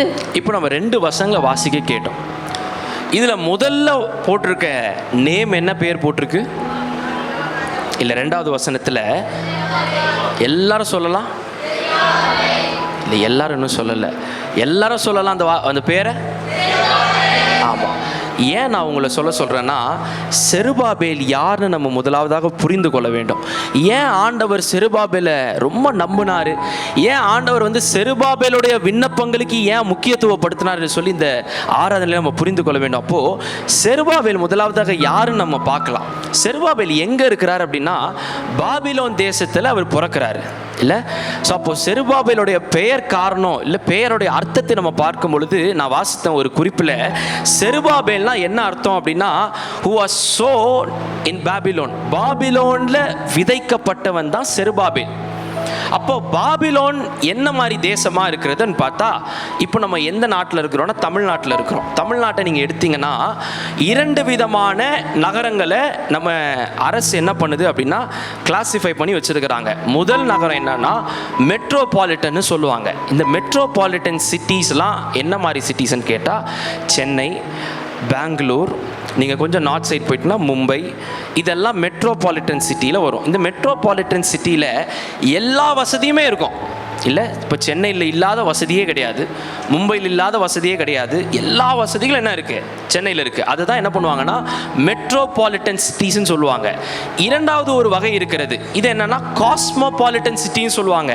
இந்த கிராமங்களிலிருந்து நகரங்களாக மாறக்கூடிய அந்த ஒரு டிரான்சிஷனில் இருக்கிற இடங்களை எல்லாத்தையும் காஸ்மோபாலிட்டனில் சொல்லுவாங்க. காஸ்மோபாலிட்டன் நம்ம எடுத்துக்கிட்டோம் அப்படின்னா வளர்ச்சிகள் அடைந்து கொண்டிருக்கிறது என்று சொல்லி நம்ம பார்க்குறோம். அப்போது இந்த செருபாபேல் எங்கே பிறக்கிறாரு அப்படி சொன்னால் பாபிலோனில் பிறக்கிறாரு. பாபிலோன் எப்படிப்பட்ட தேசமாக இருக்கிறதா? Both metropolitan and cosmopolitan. மெட்ரோபாலிட்டனும் அங்கே இருக்குமா, காஸ்மோபாலிட்டனும் இருக்குமா. அப்படின்னா என்ன அர்த்தம்னா அங்கே இல்லாத வசதியே இல்லை. ஹல்லேலூயா, ஹல்லேலூயா. ஸோ இந்த செருபாபேல் பிறக்கிற இடம் எங்கன்னு பார்த்தீங்கன்னா ரொம்ப வசதியான தேசத்தில் தான் அவர் பிறக்கிறாரு. ரொம்ப ஏழ்மையாக, ஐயோ இது எனக்கு அது இல்லை இது இல்லை அப்படின்னு சொல்லிட்டுலாம் அவர் பிறக்கல. ரொம்ப வசதியான தேசத்தில் தான் என்ன பண்ணுறாரு, செருபாபேல் பிறக்கிறாரு. அந்த தேசத்தை குறித்து நம்ம பார்க்கும் பொழுது பாபிலோன் எப்படிப்பட்ட தேசம்னா ஆர்கிடெக்சரில் அவங்க ரொம்ப வெல்வர்ஸ்டாக இருப்பாங்களாம். நான் கொஞ்சம் விலைக்கு சொல்லணும்னு ஆசைப்பட்றேன். நீங்கள் அநேக நல்ல டெவலப்பான நகரங்கள்லாம் நீங்கள் இந்த யூடியூப்பில் பார்த்தீங்கன்னா பெரிய பெரிய பில்டிங்ஸ் இருக்கும். ரொம்ப நம்ம வியக்கத்தக்க அந்த பில்டிங்ஸ் என்ன பண்ணியிருப்பாங்கன்னா ரொம்ப ஹைட்டாக, ரொம்ப வித்தியாசமாக, ரொம்ப டிசைன்லாம் வச்சு கட்டியிருப்பாங்கல்ல, அதை தான் ஆர்கிடெக்சரல் பில்டிங்ஸ்ன்னு சொல்லுவாங்க. ஸோ இந்த மாதிரி காரியங்களில் ரொம்ப பிரசித்தி பெற்ற தேசம்தான் பாபிலோன் தேசம். 1. 2, பாபிலோன் தேசத்தை பற்றி நம்ம பார்க்கும் பொழுது அங்கே இருக்கிற பெற்றோர்கள் எப்படி இருப்பாங்க அப்படின்னா தன்னுடைய பிள்ளைகளை வேலைக்கு போன்னு சொல்லி அவங்க வளர்க்க மாட்டாங்களாம், நீ நல்லா படிக்கணும்னு சொல்லி வளர்ப்பாங்களாம். ரெண்டுத்துக்கும் வித்தியாசம் இருக்குது இல்லை? நம்ம எல்லாருக்கும் அநேக பெற்றோர்கள் இங்கே இருக்கிறீங்க, நமக்கு நல்ல வித்தியாசம் தெரியும்னு நினைக்கிறேன். அவங்க என்ன பண்ணுவாங்களாம், ஓகே நீ ஒரு லெவலுக்கு வளர்ந்துட்ட, நீ இதுக்கப்புறம் என்ன பண்ணணும், வேலைக்கு போகணுன்னு சொல்ல மாட்டாங்க, அவங்க நல்லா படின்னு சொல்லுவாங்களாம். படிப்பிற்கு அவ்வளோ முக்கியத்துவம் கொடுக்குற ஒரு இடம் தான் பாபிலோன். அப்போ இந்த செருபாபேல் எங்கே பிறக்கிறாருன்னு கேட்டால் ஒரு நல்ல ஃபெசிலிட்டி இருக்கிற தேசத்துலேயும் நல்ல படிப்பு அறிவு இருக்கிற மக்கள் இருக்கிற ஒரு இடத்துல தான் இந்த செருபாபேல் என்ன பண்ணுறாருன்னா பிறக்கிறாரு. இந்த செருபாபேல் எவ்வளவு படித்திருக்கிறார் நான் கொஞ்சம் ரிசர்ச் பண்ணேன். இன்னைக்கு தேதிக்கு செருபாபேல் இந்தியாவில் இருந்தார்னா அவர் எப்படிப்பட்ட ஆளாக இருப்பார்னா ஒரு டாப் ரேங்க்ல இருக்கிற IAS ஆஃபீஸராக இருப்பாராம். எப்படிப்பட்ட ஆஃபீஸராக இருப்பாராம்? IAS ஆஃபீஸருக்கு இல்லாத ஒரு சலுகையே கிடையாது. ஹல்லேலூயா. எங்கள் வீடு பக்கத்தில் ஒரு IAS ஆஃபீஸரோட ஒரு வீடு இருக்குது. அந்த வீடை பார்த்தீங்கன்னா வீடாக மாளிகையான்னு தெரியாது, அவ்வளோ பெருசாக இருக்கும். அவருக்கு செக்யூரிட்டிக்கு முன்னாடி எப்போவுமே 2 ஜீப் நிற்கும், அதில் போலீஸ் இருப்பாங்க. அவர் வெளியே வந்தால் அவர் பேட்மிண்டன் ஷட்டில்லாம் விளையாடும் போது எப்போவுமே அங்கே காப்ஸ் நின்றுட்டே இருப்பாங்க. அப்படி ஹை செக்யூர்டு ஒரு இடத்துல தான் IAS ஆஃபீஸர்ஸ் இருப்பாங்க. அப்போது செருபாபேல் மிக நன்றாக படித்தவர், ஒரு நல்ல ஃபெசிலிட்டி இருக்கக்கூடிய இடத்துல இருக்கிறவர். இந்த செருபாபேல் என்ன பண்றாரு அப்படின்னா என்னுடைய எல்லா ஃபெசிலிட்டிஸையும் விட்டுட்டு ஆண்டவருடைய சித்தத்திற்கு நான் கீழ்ப்படுகிறேன் என்று சொல்லி ஒரு வசதியே இல்லாத இடத்துல சபையை கட்டுவதற்கு செருபாபேல் முயற்சி செய்து கொண்டிருக்கிறார். ஹல்லேலூயா, ஹல்லேலூயா. தேவனுடைய ஆலயத்தை அவர் மீண்டும் கட்டணும்னு நினைக்கும் பொழுது நான் அதை வாசித்தேன். பராமரிக்கப்படாத கிராமம்னு சொல்லிட்டு வசனம் சொல்லுது. எருசலேம் என்ன சொல்லுது? பராமரிக்கப்படாத. ஆனால் இவர் இருக்கிறது எங்கே அப்படின்னா ரொம்ப வசதி இருக்கிற ராஜாவின் மாளிகையில் இருக்கிறாரு. செருபாபேல் இருக்கும் பொழுது அவர் என்ன வேலை செஞ்சுட்டு இருக்காருன்னா கவர்னர் வேலை செஞ்சுட்டு இருக்காராம். ராஜாவுக்கு கவர்னராக இருக்கிறாராம். அப்படிப்பட்ட செருபாபேல் ஆண்டவரிடத்தில் என்ன சொல்றாருன்னா, ஆண்டவரே இந்த எல்லா வசதி வாய்ப்புகளை நான் விட்டுட்டு உம்முடைய சித்தத்திற்கு நான் கீழ்ப்படுகிறேன், உம்முடைய சித்தத்தின் பின்பதாக நான் வருகிறேன், உம்முடைய சித்தத்திற்கு நான் அர்ப்பணிக்கிறேன் என்று சொல்லும் பொழுது அதனால தான் ஆண்டவர் என்ன சொல்றாருன்னா செருபாபேலை அதிகமாக நம்புகிறார். ஹல்லேலூயா, ஹல்லேலூயா. ஒரு சில காரணங்களை நம்ம பார்க்க போகிறோம். ஏன் என்னுடைய விண்ணப்பங்கள் கேட்கப்படவே இல்லை, ஏன் என்னுடைய விண்ணப்பங்கள் நீண்ட நாளாக தள்ளி போயிட்டே இருக்குது, ஆண்டவர் என் பிரேயர் ரெக்வெஸ்ட்டை கேட்கவே மாட்டாரு அப்படின்னு சொல்றப்போ நான் யோசித்து கொண்டிருக்கும் பொழுது செருபாபேலுடைய வாழ்க்கையை உற்று நோக்கும் பொழுது செருபாபேல் பண்ற காரியங்களில் அல்லது செருபாபேல் செய்கிற அநேக காரியங்களில் ஒரு தெளிவை பார்க்க முடிந்தது. அப்போ முதலாவதான காரணம், ஆண்டவர் என் விண்ணப்பங்களை கேட்கணும்னா நான் என்ன பண்ணணும்னா நான் செய்கிற வேலையில் ஒரு தெளிவான மகனாக மகளாக நான் இருக்க வேண்டும். ஒருவேளை நீங்கள் குடும்பத்திற்கு பெற்றோராக இருக்கிறீங்கன்னா, குடும்ப தலைவராக இருக்கிறீங்கன்னா, உங்களுக்கு அட்வைஸ் பண்ணுற அளவுக்கு எனக்கு வயது கிடையாது. உங்களை விட இங்கே இருக்கிற அநேக பெற்றோர்களை விட நான் ரொம்ப வயசில் சின்ன பையன்தான். ஆனாலும் ஒரு காரியத்தை நான் ஆணித்தனமாக சொல்ல முடியும், குடும்பத்தை நம்ம தெளிவாக நடத்தும் பொழுது அநேக ஆசீர்வாதங்களை நம்மளை நம்பி ஆண்டவர் கொடுப்பார். ஹல்லேலூயா. எத்தனையோ பீப்புளை நான் வாட்ச் பண்ணுறேன், எத்தனையோ குடும்பங்களை நான் கவனிக்கிறேன். ஆண்டவர் ஆசீர்வாதம் கொடுத்தும் அதை சரியாக பயன்படுத்தாவிட்டால் எல்லா ஆசீர்வாதத்தையும் நம்ம பொத்தலான பைகளிலே போட்டு கொண்டு இருக்கிறோம். ஹல்லேலூயா, ஹல்லேலூயா. அப்போ உங்களை நம்பி ஆண்டவர் ஒரு வேலையை கொடுக்கும் பொழுது, இல்லை நீங்கள் இந்த சபையில் ஒரு சின்ன ஊழியம் பண்ணுறீங்கன்னா, இல்லை உங்களை நம்பி ஒரு குடும்பம் இருக்குது அப்படின்னா, இந்த குடும்பத்தை நடத்தக்கூடிய, ஊழியத்தை நடத்தக்கூடிய, அல்லது அந்த ஊழியத்தை ஆண்டவரோட சித்தத்தின்படி தெளிவாக செய்யக்கூடிய ஒரு தெளிவு நமக்கு இருக்கணும். ஹல்லேலூயா. செருபாபேலோட வாழ்க்கையில் நீங்கள் உற்று நோக்கும் பொழுது அந்த தெளிவை நம்மளால் பார்க்க முடியும். எப்படி பார்க்க முடியும் அப்படின்னா, செருபாபேல் இப்போ ஆலயத்தை கட்டுகிறதுக்கு முன்பதாக வராரு. அவர் அந்த ஆலய கட்டுமான பணிக்கு நிறைய பிளான் போடுறாரு. நான் முதல்ல இந்த ஆலயத்திற்கு வரும் பொழுது இந்த ஆலயம் கீழே இருந்தது முதல்ல. அப்போ தான் நான் வர்ஷிப் பண்ணுறதுக்கு வந்தேன். அப்போது அநேக பேர் இந்த வர்ஷிப்பில் அந்த மீட்டிங்க்கு, யூத் மீட்டிங் நடந்தது, நீங்கள் வந்தீங்க. அதுக்கப்புறமா ஆண்டோட சித்தத்தின்படி இந்த ஊழியத்தை ஆண்டவர் வளர செய்து அநேக ஆசீர்வாதங்களை கொடுத்து இப்படி ஒரு பெரிய சபையை ஆண்டவர் கொடுத்துருக்கிறார். ஹல்லேலூயா. அப்போ உங்கள் எல்லாருக்கும் தெரியும், இந்த சபையின் கட்டுமான பணிக்கு எப்பேற்பட்ட திட்டங்கள் தேவைப்படுகிறது, எவ்வளவு நாள் ஆகும் இந்த சபையை கட்டி முடிக்க, என்னெல்லாம் திட்டம் செய்தால் நம்ம கரெக்டாக அந்த சபையை கட்டி முடிக்க முடியும் என்று சொல்லி ஒரு சில சின்ன சின்ன ஐடியாஸ் உங்களுக்கு தெரியும் இல்லையா? அப்படி பார்க்கும் பொழுது செருபாபேல் என்ன பண்ணுறாருனா, ஆலயத்தை மீண்டுமாக கட்ட முயற்சிக்கிறார். அப்போ கட்டுமான பணிக்கு அதிகமாக தேவைப்படுகிறது என்ன தேவைப்பட்டுச்சான்? கேதுரு மரங்கள் தேவைப்பட்டுச்சான். செடார் வுட்னு சொல்லுவாங்க. இந்த கேதுரு மரங்கள் லீபனோனில் தான் அதிகமாக இருக்குமா. அப்போது செருபாபேல் என்ன பண்ணணும்னா, லீபனோன்லேருந்து இந்த கேதுரு மரங்களை என்ன பண்ணணும்னா இவர் இருக்கிற இடத்துக்கு இப்போ டிரான்ஸ்போர்ட் பண்ணணும், எடுத்துக்கொண்டு வரணும். அப்போது செருபாபேல் ஒரு திட்டமிடுறார், ஒரு பிளான் போடுறார். என்ன பிளான் போடுறாருனா, செருபாபேலுக்கு முன்பதாக 2 ஆப்ஷன் கொடுக்குறாங்க. அந்த மரத்தை கட் பண்ணுறவங்க என்ன சொல்கிறாங்கன்னா, நாங்கள் மரத்தெல்லாம் கட் பண்ணி கொடுத்துட்றோம், இதை நீங்கள் எடுத்துகிட்டு போகிறதுக்கு 2 வழி நீங்கள் உபயோகப்படுத்தி கொள்ளலாம். என்ன வழி அப்படின்னா, ஒன்று ரோட்வேஸ், சாலை வழியாக நீங்கள் எடுத்துகிட்டு வரலாம். 2வது சீவேஸ், கடல் வழியாக நீங்கள் எடுத்துகிட்டு வரலாம். ஒன்று என்ன சொல்கிறாங்க, சாலை வழியாக எடுத்துகிட்டு வரலாம். 2வது என்ன சொல்கிறாங்க, கடல் வழியாக எடுத்துகிட்டு வரலாம். இப்போது செருபாபேல் என்ன யோசிக்கிறாருன்னா, அவங்கள்ட்ட சொல்கிறாராம், நான் வந்து கடல் வழியாக எடுத்துகிட்டு வரேன் அப்படின்னு. அப்போது அங்கே இருக்கிற மக்கள் கேட்குறாங்க, சாலை வழியாக எடுத்துகிட்டு போனால் ரொம்ப ஈஸியாக இருக்குமே, நீங்கள் ஏன் இவ்வளோ கஷ்டப்பட்டு கடல் வழியாக எடுத்துகிட்டு போகிறீங்க? அதுக்கு நம்ம ஒரு ஷிப்பை ரெடி பண்ணணும், அந்த ஷிப்பு கரெக்டாக போதான்னு பார்க்கணும்.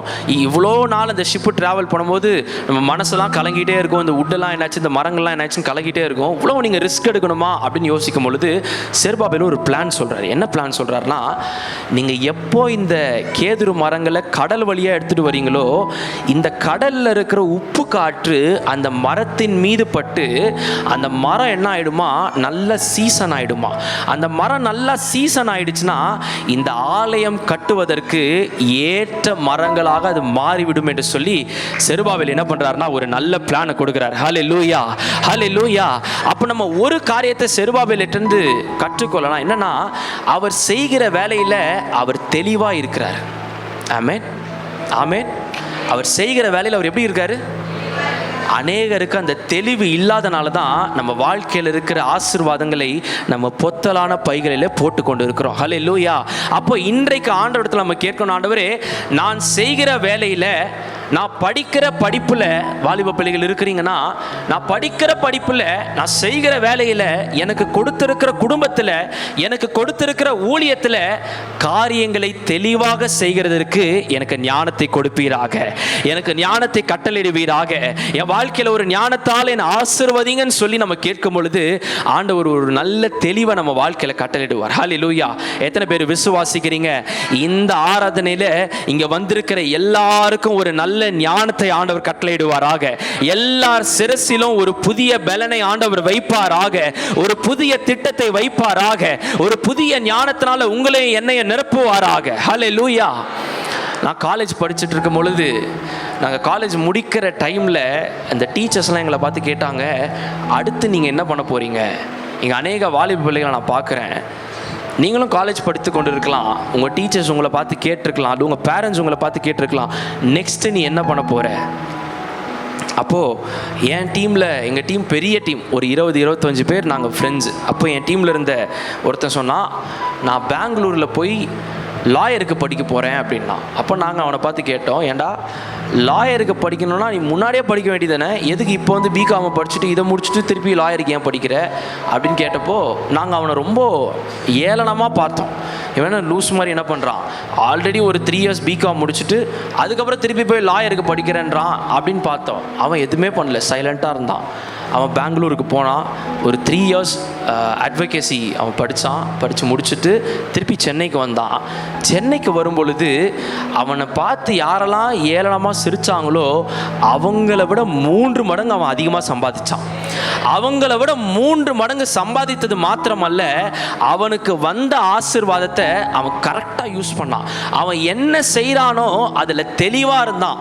தெளிவாக இருந்தனால என்ன பண்ணான் அப்படின்னா, அவனோட சொந்த ஊர் திருவாரூர்.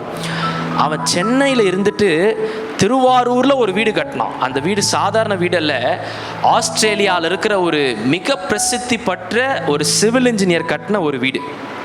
சென்னையில் இருந்துட்டு என்ன பண்ணான்னா, ஆஸ்திரேலியாவுக்கு அந்த இன்ஜினியரை பார்த்து பிடிச்சி அவருக்கு கால் பண்ணி அவரோட ஒரு ரிலேஷன்ஷிப், ஒரு ஐக்கியத்தை உருவாக்கி, நான் அப்படி ஒரு வீடு கட்ட போகிறேன், இவ்வளவு தான் என் பட்ஜெட்டுன்னு சொல்லி தெளிவாக பிளான் பண்ணி அவன் அழகாக ஆஸ்திரேலியாவிலேருந்து அந்த சிவில் இன்ஜினியரை அவன் ஊருக்கு கொண்டு வந்து, அது ஒரு கிராமமாக இருக்கும். ஆனால் அந்த கிராமத்தில் நீங்கள் பார்த்தீங்கன்னா, அவன் எனக்கு ஒரு வீடியோ அமைச்சிருந்தான்.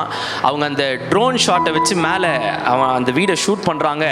அந்த மொத்த கிராமத்தில் இவனுடைய ஒரு வீடு நல்ல உயர்ந்த வீடாக, நல்ல தெரிகிற வீடாக, அழகான ஒரு வீடாக இருந்தது. ஹல்லேலூயா. இது எதனால பாசிபிள், இது எதனால நடந்ததுன்னு சொன்னா, அவனுக்கு தேவன் கொடுத்த ஆசீர்வாதத்தை அவன் கரெக்டாக யூஸ் பண்ணான். அவன் பொத்தலான பையில அவன் போடலை. அவனுக்கு ஒரு தெளிவு இருந்தது, நான் என்ன படிச்சுட்டு என்ன பண்ணணும், என்னுடைய படிப்புக்கு என்ன வேலை கிடைக்கும், அந்த வேலையிலேருந்து நான் சம்பாதிக்கிற சம்பாத்தியத்தை எப்படி நான் செலவு செய்யணும்னு சொல்லி அவனுக்கு ஒரு தெளிவு இருந்தது. இந்த தெளிவு இருந்தனால ஆண்டவர் கொடுக்குற ஆசீர்வாதங்களை அவன் கரெக்டாக யூஸ் பண்ணால், நான் லேட்டர் டேஸில் அவனை பார்க்கும் பொழுது எங்கள் டீமில் ஃபஸ்ட்டு ரொம்ப செட்டிலானவன் அப்படின்னு யாரை சொன்னோன்னா, நாங்கள் அந்த பையனை தான் சொன்னோம். ஹல்லேலூயா, ஹல்லேலூயா.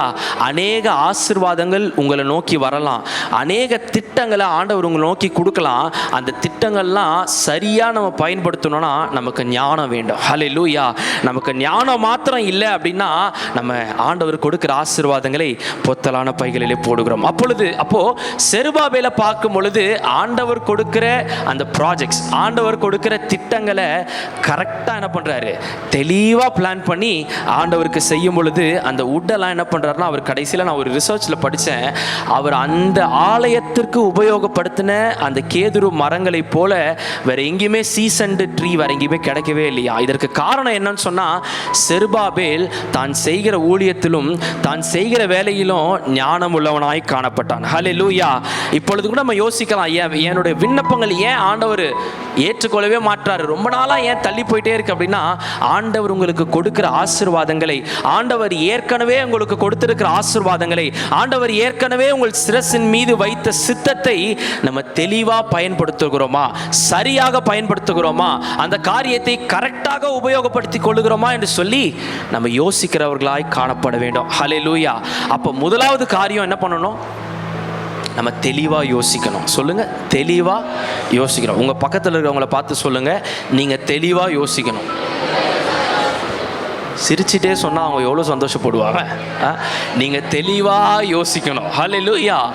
அநேக வயதானவங்க என்ன சொல்லுவாங்கன்னா, எனக்கு இவ்வளோ வயசாயிடுச்சு தம்பி, இதுக்கு மேலே நான் இதெல்லாம் யோசிச்சு நான் என்ன பண்ண போகிறேன், இதுக்கப்புறம் ஒரு நல்ல சாப்பாடு நல்ல இடம் இருந்தால் நிம்மதியாக சாப்பிட்டு தூங்கிட்டு நான் மேலே போயிடுவேன்னு சொல்லுவாங்க. ஆனால் நான் சொல்லுகிறேன், ஆண்டவர் உங்கள் வாழ்க்கையில் அவருடைய சித்தத்தை நிறைவேற்ற வயது ஒரு காரணமே கிடையாது. நீங்கள் 50 வயதில் இருக்கலாம், 60 வயதில் இருக்கலாம், 70 வயது 80 வயதில் கூட இருக்கலாம், 90 வயசில் இருக்கலாம்.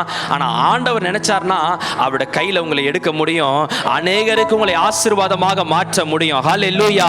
நீங்கள் விசுவாசித்து ஆண்டவரிடத்தில் சொல்லணும், ஆண்டவரே நீர் எனக்கு கொடுத்திருக்கிற ஆசீர்வாதங்களை சரியாக பயன்படுத்த எனக்கு ஒரு நல்ல ஞானத்தை கொடுப்பீராக, எனக்கு ஒரு நல்ல ஞானத்தை கொடுப்பீராக. நான் இன்னும் கொஞ்சம் உற்று நோக்கினேன் செருபாபேலோட வாழ்க்கையில. ஏன் செருபாபேல் இப்படி ஞானம் உள்ளவனாய் காணப்பட்டான்? ஏன்னா பாபிலோனை பார்க்கும் பொழுது பாபிலோன் எப்படிப்பட்ட தேசம்னா ரொம்ப ஃபெசிலிட்டி இருக்கிற தேசம். அங்கே இல்லாத ஒரு ஃபெசிலிட்டியே கிடையாது. ஆனால் அங்கே ஒன்று இல்லை, என்னன்னா ஆண்டவர் அந்த தேசத்தில் இல்லை. நான் ரொம்ப அதை இன்னும் கொஞ்சம் வாசிக்க ஆரம்பித்தேன் இன்டர்நெட்டில், வெப்பில் பார்க்கும் பொழுது அதில் அழகாக ஒரு வார்த்தை மென்ஷன் பண்ணியிருந்தாங்க. ஒரு வர்ஷிப் சென்டர் கூட பாபிலோன் இல்லையா. ஆண்டவரை ஆராதிக்கிறதுக்கு மாத்திரம் இல்லை, விக்கிரகத்தை ஆராதிக்கிறதுக்கு கூட அங்கே ஒரு வர்ஷிப் சென்டர் இல்லை. ஏன்னா அந்த பீப்புள் என்ன பண்ணாங்கன்னா தன்னுடைய பலத்தில், சுய பலத்தில் அவங்க சார்ந்து கொண்டாங்களாம். எனக்கு தெரியாத காரியமா, நான் பார்க்காத விஷயமா, வாழ்க்கையில் நான் கடந்து வராத அனுபவமா அப்படின்னு சொல்லி அவங்களுக்குள்ள ஒரு தற்பெருமையால் என்ன பண்ணிட்டாங்கன்னா அவங்க ஆண்டவரை ஏறெடுத்தே பார்க்கல. அதனால தான் ஒரு வர்ஷிப் சென்டர் கூட அவங்க என்ன பண்ணல, அங்கே கட்டவே இல்லை. ஆனால் செருபாபேல் என்ன பண்ணுறாருன்னா ஆண்டவருக்கு முக்கியத்துவம் படுத்துகிறார். ஆண்டவரை முக்கியத்துவப்படுத்தி ஆண்டவரை தன்னோட வாழ்க்கையில முன்ன நிறுத்தும் பொழுது அநேக ஆசீர்வாதங்களை ஆண்டவர் செருபாபேலோட வாழ்க்கையில கொடுக்கிறார். ஹல்லேலூயா, ஹல்லேலூயா. அப்போ நான் கொஞ்சம் யோசித்தேன், இந்த ஞானம் செருபாபேலுக்கு எப்படி வந்திருக்கும்? ஆண்டவருக்கு முக்கியத்துவம் கொடுக்கணும், ஆண்டவருக்கு நம்ம எப்பவுமே ஃபர்ஸ்ட் ப்ரையாரிட்டி கொடுக்கணும். ஏன்னா நம்ம கொஞ்சம் யோசிச்சோன்னா ரொம்ப ஃபெசிலிட்டியாக இருக்கும் பொழுது சம்டைம்ஸ் ஆண்டவர் நம்ம மறந்துடுவோம்ல. ஆண்டவரை கொஞ்சம் மறந்துடும், ஆண்டவருக்கு செய்ய வேண்டிய கடமைகளை கொஞ்சம் நம்ம மறந்துடும். வாலிப பிள்ளைகள்லாம் வந்து ஃப்ரெண்ட்ஸோடு இருக்கும் பொழுது ஒரு கலரில் இருப்பாங்க, சர்ச்சுக்கு வந்துட்டால் இன்னொரு கலரில் இருப்பாங்க. சர்ச்சுக்கு வந்துட்டா ஆட்டோமேட்டிக்காக ஷர்ட்லாம் டக்குன்னு பண்ணிவிடுவாங்க, ஆட்டோமேட்டிக்காக ஹேர் ஸ்டைல்லாம் மாறிடும். நான் எங்கள் சர்ச்சில் யூத்துக்கு அதிகமாக சொல்லுவேன், நீ இருந்தால் 2 இடத்துலையும் ஒரே மாதிரி இரு. அப்படி அங்கே ஒரு வேஷம் இங்கே ஒரு வேஷம் கிடையாது. ஹல்லேலூயா. மாயமாலமான ஜீவியம் கிடையாது. இருந்தால் எப்படி இருக்கணும்? ஒரே மாதிரி எல்லா இடத்துலையும் இருக்கணும். அப்போது ஃபெசிலிட்டிஸ் அதிகமாக நமக்கு வசதி வாய்ப்புகள் அதிகமாக ஆண்டவரை நம்ம கொஞ்சம் ஓரம் வச்சிடறோம். ஆண்டவரே கொஞ்சம் இருங்க, நான் என் வேலையெல்லாம் என்ன பண்ணுறேன், முடிச்சுட்டு வரேன். என் வேலையெல்லாம் என்ன பண்ணுறேன், முடிச்சுட்டு வரேன். பாஸ்டர் ஒரு ப்ரேயர் சொல்லியிருப்பார். ஆண்டவர் என்ன பண்ணியிருப்பார்னா பாஸ்டருக்கு ஒரு தரிசனத்தை கொடுத்து, மக்களுக்காக இந்த தரிசனத்தை நான் கொடுக்குறேன், இந்த ப்ரேயரை கண்டக்ட் பண்ணுங்கன்னு ஆண்டவருக்கு பாஸ்டருக்கு ஆண்டவர் சொல்லியிருப்பார். அந்த ஒரு திட்டத்தில் பாஸ்டர் என்ன பண்ணுவாரோ ஒரு அனௌன்ஸ்மெண்ட் கொடுப்பார். ஆனால் நம்ம என்ன பண்ணுவோம், பாஸ்டர் கொஞ்சம் இருங்க நான் வரேன், கொஞ்சம் என்ன பண்ணுங்க, வெயிட் பண்ணுங்க. நம்ம யாரை வெயிட் பண்ண வச்சிருவோம்னா ஆண்டவரையே வெயிட் பண்ண வச்சிருவோம். ஹல்லேலூயா. வசதி வாய்ப்புகள் பெருக நான் எல்லாரையும் சொல்ல வரல, வசதி வாய்ப்புகள் பெருக ஆண்டவரே நம்ம என்ன பண்ணுறோம், கொஞ்சம் ஓரம் வைத்து விடுறோம். அப்போ நான் யோசித்தேன், செருபாபேலுக்கு யார் இந்த டிசிப்ளினை கற்றுக் கொடுத்துருப்பா? அப்போ யாராவது ஒரு மென்டர் இருந்தால் தானே செருபாபேல் வந்து இப்படி டிசிப்ளினாக இருக்க முடியும் அப்படின்னு பார்க்கும் பொழுது கொஞ்சம் உற்று நோக்கினா தான் தெரியுது, செருபாபேலுடைய பெற்றோர்கள் தான் என்ன பண்ணியிருந்தாங்கன்னா தன்னுடைய மகனுக்கு ஒரு நல்ல வழியை கற்றுக் கொடுத்திருக்கிறார்கள். ஹல்லேலூயா, ஹல்லேலூயா. நான் அதை எப்படி பார்க்கிறேன் அப்படின்னா, ஆண்டவருக்கு கிட்ட, ஆண்டவருடைய ஐக்கியத்தில் இன்னும் பலப்பட, நம்முடைய குடும்பங்கள் ஆண்டவருடைய ஐக்கியத்தில் இன்னும் பலப்பட நம்ம ஒரு காரணமாக இருக்க வேண்டும். எத்தனையோ பெற்றோர்மார்கள் இங்கே இருக்கிறீங்க, உங்களை பார்த்து நான் ஒரு காரியத்தை ஒரு ஹம்பிள் ரெக்வஸ்டாக வைக்கிறேன். உங்களுடைய பிள்ளைகள் ஆண்டவர் கிட்ட இன்னும் நெருங்கி சேர நீங்கள் ஒரு காரணமாக இருக்க வேண்டும். ஹல்லேலூயா, ஹல்லேலூயா. நீங்கள் எப்போ உங்களுடைய குடும்பம் ஆண்டவர் கிட்ட சேருகிறதற்கு நீங்கள் ஒரு காரணமாக இருக்கிறீங்களோ, அநேக அடைக்கப்பட்ட வாசல்களை தேவன் திறப்பார். அநேக அடைக்கப்பட்ட வாசல்களை தேவன் திறப்பார். அநேக மூடப்பட்ட கதவுகளை தேவன் திறப்பார். நீங்க அநேக நாளா விண்ணப்பங்களுக்கு ஜெபித்து கொண்டிருக்கலாம். எல்லா விண்ணப்பங்களுக்கும் ஒன் பை ஒன்னா ஆண்டவர் பதில் அளிக்க ஆரம்பிப்பார். ஹல்லேலூயா. இது எப்போ நடக்கும்னா, நான் என்ன யோசிக்கணும்னா, என் குடும்பத்தில் 5 பேர் இருக்காங்கன்னா அந்த 5 பேரும் ஆண்டவரை தேடுகிறதற்கு நான் காரணமா இருக்கணும்.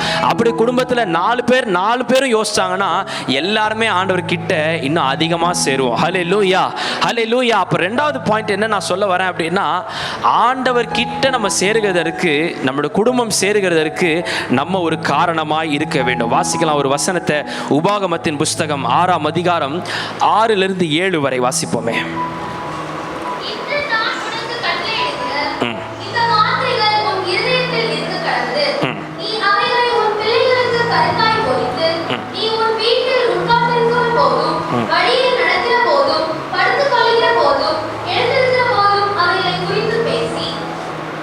அவைகளை குறித்து பேசி. இந்த வசனத்தில் எனக்கு ரொம்ப பிடிச்ச ஒரு வார்த்தை என்ன அப்படின்னா, இந்த வார்த்தைகள் உன் இருதயத்தில் இருக்க கடவுது, நீ அவைகளை உன் பிள்ளைகளுக்கு கருத்தாய் போதித்து. ஏதோ கடமைக்கு போதித்துன்னு சொல்ல வரல, வேதம் வந்து வெறும் போதித்துன்னு சொல்ல வரல, அதுக்கு முன்பதாக ஒரு இன்ஸ்ட்ரக்ஷனை கொடுக்குறாங்க. என்ன சொல்கிறாங்க? கருத்தாய் போதித்து. பெற்றோர்கள் மாறுங்க, இங்கே இருக்கிறீங்கன்னா, நான் என் வாழ்க்கையில் நடந்த காரியத்தை உங்களுக்கு நான் சாட்சியாக சொல்ல ஆசைப்படுறேன். நான் தாழ்மையாக சொல்லுகிறேன், ஆண்டவருடைய சமூகத்தில் பயபக்தியோடு சொல்லுகிறேன். நான் சிறு பிள்ளையிலிருந்து இந்த நாள் வரைக்கும் நான் அனுபவிக்கிற எல்லா ஆசீர்வாதங்களுக்கும் ரெண்டு காரணம் தான். ஒரு காரணம் என்ன அப்படின்னா, தேவனுக்கு நான் பயப்பட்டேன். ரெண்டாவது காரணம், என் பெற்றோர்கள் எனக்கு கற்றுக் கொடுத்த ஒழுக்கங்களுக்கு நான் கீழ்ப்படிந்தேன். ஹல்லேலூயா. எனக்கு சம்டைம்ஸ் கொஞ்சம் கஷ்டமாக தான் இருந்தது, எனக்கு சம்டைம்ஸ் கொஞ்சம் வருத்தமாக தான் இருந்தது. என் காலேஜ் டேஸ் படிக்கும் பொழுது அப்பா வந்து அவ்வளோ சீக்கிரம் என்ன பண்ண மாட்டாங்கன்னா, பைக்கில் போக அலோவ் பண்ண மாட்டாங்க. என் வீடு நான் ஆல்ரெடி சொன்னது போல் அரும்பாக்கம்ல இருக்கும், நான் பஸ்ஸில் தான் போகணும். என் வீட்டில் ஆல்ரெடி வாகனங்கள் இருக்கும், எக்ஸ்ட்ரா வாகனங்களே இருக்கும். ஆனால் அப்பா என்ன சொல்லுவாங்கன்னா, நீ போகக்கூடாதுன்னுவாங்க. இந்த இடத்துக்கு எனக்கு ரொம்ப ஆசையாக இருக்கும் பசங்களோட போகணும்னு சொல்லிட்டு, ஆனால் அப்பா என்ன சொல்லுவாங்கன்னா, போகக்கூடாதுன்னு சொல்லுவாங்க. அப்பாவை மீறி இது வரைக்கும் நான் ஒரு நாள் கூட அப்பா கிட்ட சொல்லாமல் நான் திருட்டுத்தனமாக போகணும்னு நான் யோசிச்சதே கிடையாது. அப்படி நான் அங்கே கீழ்ப்படிந்தனால்தான் ஆண்டவர் அநேக இடத்துல என் தலையை உயர செய்கிறார். ஹல்லேலூயா, ஹல்லேலூயா. எனக்கு அநேக ஆசீர்வாதங்களை கொடுக்கறதற்கு என்ன காரணம்னா, நான் தகுதியெல்லாம் கிடையாது, எனக்கு டேலண்ட்லாம் கிடையாது, எனக்கு அந்த தகுதியெல்லாம் கிடையாது, என்னுடைய நீதி அல்ல. ஒரு விதத்தில் நான் எப்படி சொல்லலாம்னா, நான் என்னுடைய பெற்றோர்களுக்கு கீழ்ப்படிந்தேன், அதனால ஆண்டவர் என்னை ஆசீர்வதித்தார். ஹல்லேலூயா. அப்போ பெற்றோர்கள் என்ன பண்ணாங்கன்னா, ஒரு நல்ல போதகத்தை எனக்கு போதித்தாங்க. வசனம் அழகா சொல்லுகிறது, கருத்தாய் போதிக்க வேண்டும். அப்போ நம்ம குடும்பத்தில் இருக்கிற பிள்ளைகள், நம்ம குடும்பத்தில் இருக்கிற அங்கத்தினர்கள் ஆண்டவர் கிட்ட சேருகிறதற்கு நம்ம ஒரு காரணமாக இருக்கும் பொழுது, நிச்சயமாக உங்கள் குடும்பத்தில் இருக்கிற எல்லா விண்ணப்பங்களை கேட்க ஆண்டவர் உண்மையுள்ள தேவனாக இருக்கிறார். ஹல்லேலூயா. அப்போ முதலாவது காரியம் என்ன பார்த்தோம் அப்படின்னா, நம்ம தெளிவுள்ளவர்களாக இருக்க வேண்டும். இரண்டாவது காரியம், நம்முடைய குடும்பங்கள் அல்லது நாமே ஆண்டவர்கிட்ட போய் சேருகிறதற்கு, ஆண்டவர்கிட்ட ஐக்கியமாக இருக்கிறதற்கு நம்ம என்ன பண்ணணுமா, ஒரு நல்ல காரணமாக இருக்க வேண்டும் என்று சொல்லி நம்ம பார்க்கிறோம். மூன்றாவதாக, செருபாபேலோட வாழ்க்கையை நம்ம உற்று நோக்கும் பொழுது, செருபாபேல் என்ன பண்றாருன்னா, ஆண்டவருக்கு முக்கியத்துவம் கொடுக்கிற ஒரு மனிதனாய் காணப்படுகிறார். நம்ம வாசிக்கலாம் ஒரு வசனத்தை, எஸ்ராவின் புஸ்தகம் 4ஆம் அதிகாரம் 1-3 வரை வாசிக்கலாமே.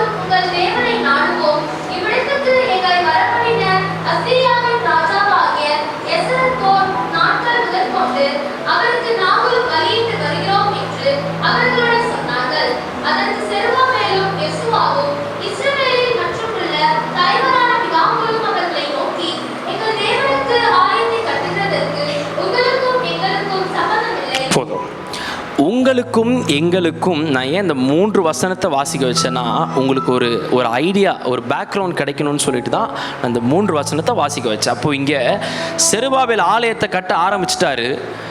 ஆல்மோஸ்ட் கிட்டத்தட்ட முக்கியமான வேலைகள்லாம் முடிஞ்சிருச்சு. அப்போ என்ன பண்ணுறாங்கன்னா, செருபாபேலுக்கு ஒரு ஆஃபரை கொண்டு வராங்க, ஒரு ஆப்பர்ச்சுனிட்டியை கொண்டு வராங்க. ஒரு அழகாக என்ன பண்ணுறாங்கன்னா, மேலே பார்க்கும்போது ரொம்ப அழகாக தெரிகிறது போல ஒரு ஆஃபர் என்ன பண்ணுறாங்க, செருபாபேலுக்கு கொண்டு வராங்க. ஆனால் செருபாபேல் என்ன சொல்கிறாருன்னா, உங்களுக்கும் எங்களுக்கும் சம்பந்தம் இல்லை. அநேக நேரம் நம்ம வாழ்க்கையில் நமக்கு பிடித்த மாதிரி ஒரு ஆஃபர் வரும்பொழுது நம்ம என்ன பண்ணுறோன்னா, அழகாக என்ன பண்ணிடுறோம், ஆண்டவருடைய சித்தமா இல்லை சித்தம் இல்லையா நம்ம யோசிக்கிறதே இல்லை. எப்படி ஏவாள் அந்த பழத்தை சாப்பிட்டாலோ அதே போல் நம்ம என்ன பண்ணிடுறோன்னா, அந்த ஆஃபரை வாங்கிடுறோம்.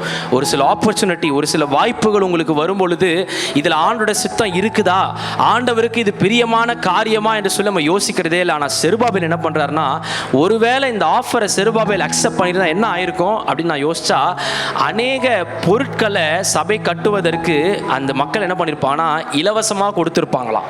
இல்லை, இலவசமாக கொடுத்துருப்பாங்களாம். வசனம் அழகாக சொல்லுகிறதுல 1 கொரிந்தியர் புஸ்தகம் 15ஆம் அதிகாரத்தை நம்ம வாசிக்க வேணாம், வேகமாக முடிக்கிறேன். மோசம் போகாதிருங்கள், ஆகாத சம்பாஷணைகள் நல்லொழுக்கத்தை கெடுக்கும். நம்மளோட ஃபெல்லோஷிப், நம்மளோட ஐக்கியம் எங்கே இருக்கிறது என்று சொல்லி நம்ம யோசிக்க வேண்டும். நம்ம குறித்து நம்மளை நோக்கி வருகிற வாய்ப்புகள் ஆண்டவருடைய சித்தத்தில் இருக்கிறதா அல்லது ஆண்டவரை விட்டு நம்மளை விலக செய்ய வைக்கிறதா என்று சொல்லி நம்ம யோசிக்கணும். மேலே பார்க்கும் பொழுது all the glitters are not கோல்டுன்னு சொல்லுவாங்க. மின்னுவதெல்லாம், எல்லாரும் சொல்லுவோம் மின்னுவதெல்லாம். ஆமாம், உங்களுக்கு நான் வசனத்தையும் சொல்லிட்டேன், நீங்கள் ரெகுலர் லைஃப்பில் யூஸ் பண்ணுற ப்ராபபியும் உங்களுக்கு சொல்லிட்டேன். புரிகிற மாதிரி நம்ம அப்போ யோசிக்க வேண்டும். நான் செய்கிற வேலைகள், என்னை நோக்கி வருகிற ஆப்பர்ச்சுனிட்டிஸில் ஆண்டவரோட சித்தம் இருக்குதா, என்னை நோக்கி வருகிற ஆஃபரில் ஆண்டோட சித்தம் இருக்குதா என்று சொல்லி நம்ம உற்று நோக்கும் பொழுது நிச்சயமாக ஆண்டோட சித்தத்தை விட்டு நம்ம வெளியே போகாது இருக்க மாட்டோம். ஹல்லேலூயா, ஹல்லேலூயா. செருபாபேல் என்ன பண்ணுறாருனா, இவங்க வந்தால் எனக்கு நிறைய பணம் கிடைக்கும், இவங்க வந்தால் எனக்கு நிறைய காரியத்தை சுலபமாக்கி கொடுத்துருவாங்கன்னு சொல்லி அந்த ஆஃபர் அவர் அக்செப்ட் பண்ணல. அவர் என்ன சொல்றாருன்னா, உங்களுக்கும் எங்களுக்கும் சம்பந்தம் இல்லை, உங்களுக்கும் எனக்கும் சம்பந்தம் இல்லை. நம்ம உலகத்தாருக்கும் நமக்கும் ஒரு வித்தியாசம் இருக்கணும். எத்தனை பேர் ஆமீன் சொல்லுகிறீங்க? நம்ம போடுற ட்ரெஸ்ஸில் அல்ல. நான் வந்து 7th ஸ்டாண்டர்ட் படிக்கும்பொழுது எங்கள் சர்ச்சில் ஒரு பெரிய பேண்ட் இருந்தது. எனக்கு நல்லா ஞாபகம் இருக்குது. நான் 7வது படித்து கொண்டு இருந்தேன். ஒரு பெரிய பேண்ட் இருந்தது. 3 கிட்டாரிஸ்ட்டு, 2 கீபோர்டு வாசிக்கிறவங்க, ஒரு 7-8 பேர் பாடக்கூடிய நபர்கள், அப்புறம் பர்க்யூஷன் வாசிக்கிறதுக்கு ஒருத்தர், ட்ரம்ஸ் வாசிக்கிறதுக்கு ஒருத்தர், இப்படி ஒரு பெரிய பேண்ட் இருந்தது 7th ஸ்டாண்டர்ட் படிக்கும் பொழுது.